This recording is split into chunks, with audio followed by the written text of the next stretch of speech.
rapidly wakes up, startled, to find himself in a hospital. To his shock, his body is fully recovered. Even his left leg, once shattered, is now healed and intact. He begins to question if everything he experienced was just a dream. Suddenly, two men walk in, Woo Jinchul and Kong Taeshik, inspectors from the Korean Hunters Association. They reveal that Jinwoo has been unconscious for 3 whole days. Jinchul explains that when they found him, he was collapsed on the floor of the dungeon, with no signs of the deadly statues described by the other survivors. Then comes the big question. Jinchul asks if he might have experienced a second awakening, something that could elevate his rank from E, all the way up to A, or even S. Curious, hopeful, Jinwoo places his hand on the manometer that Taeshik presents. He waits, heart pounding. "What rank am I now?" he asks, holding his breath. Jinchul pauses, then apologizes. The meter displays a score of just 10.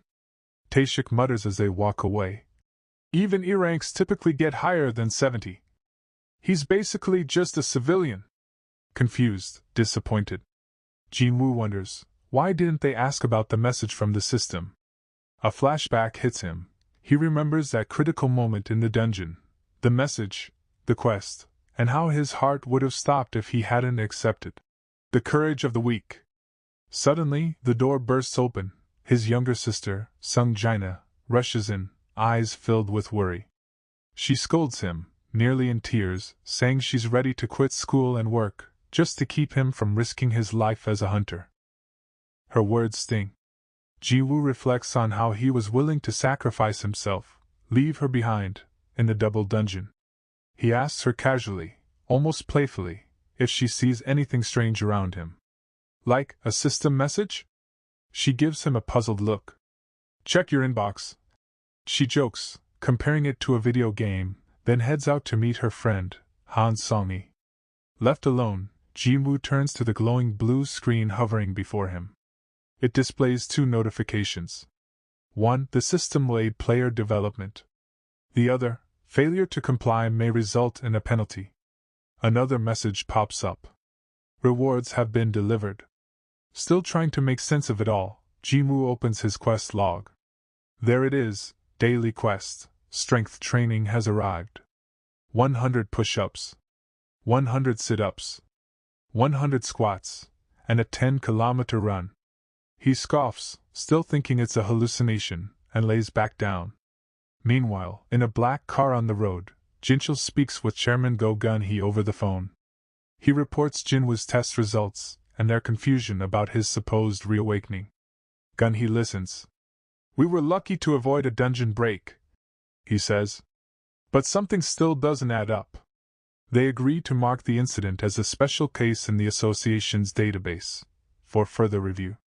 At the Hunters Guild building, Guildmaster Choi Jong-in calls in Cha Hae-in. He assigns her to lead the next B-rank raid. She hesitates, unsure of her leadership abilities. Jong-in reassures her. "It's not just about leading. This is for the recruits to learn. Your presence will be enough." He looks out the window, reflecting on the guild's standing. Among the top 5 in Korea, but still far from competing internationally. Elsewhere, an evening commute is interrupted by a new gate forming in the middle of the road. Civilians groan in frustration, expecting hunters to have already arrived to deal with the nuisance. Back in the hospital, Jinwoo sleeps peacefully, unaware that the system has other plans. Suddenly, he's jolted awake. The room shakes. An earthquake? He wonders. But no. He's no longer in the hospital. He's in a vast, scorching desert.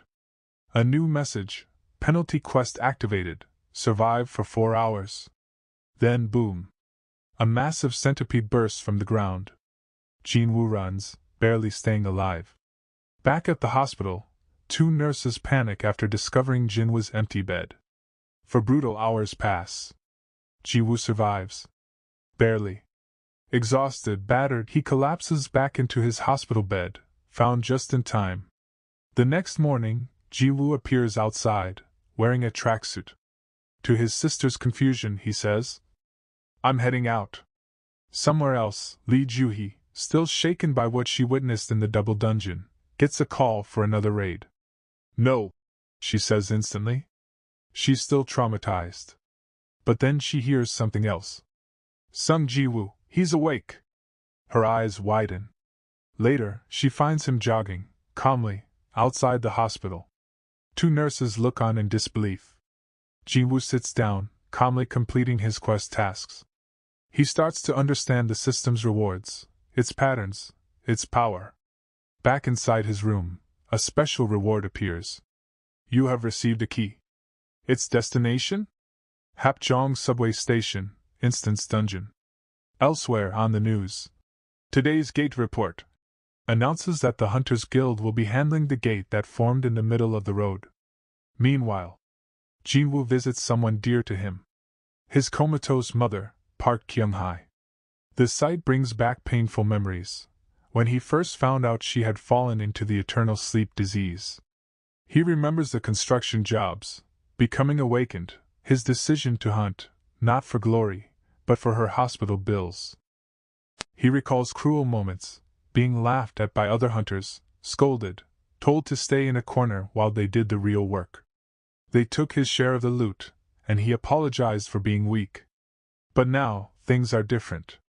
With the stats he's gained, Jinwoo pours every point into strength. Days pass. He trains, runs, sweats, transforms. And then, it's time. He takes the key. With a deep breath, he heads to the subway. There it is, the door. He inserts the key. Click.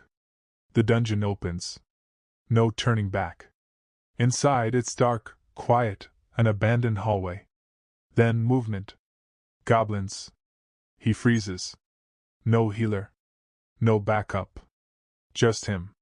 And then, from the shadows, Steel-Fanged Riken appears. A beast. A predator. Fangs glinting in the dark. Jinwoo's heart pounds. He has no choice. The wolf charges. And the hunt begins.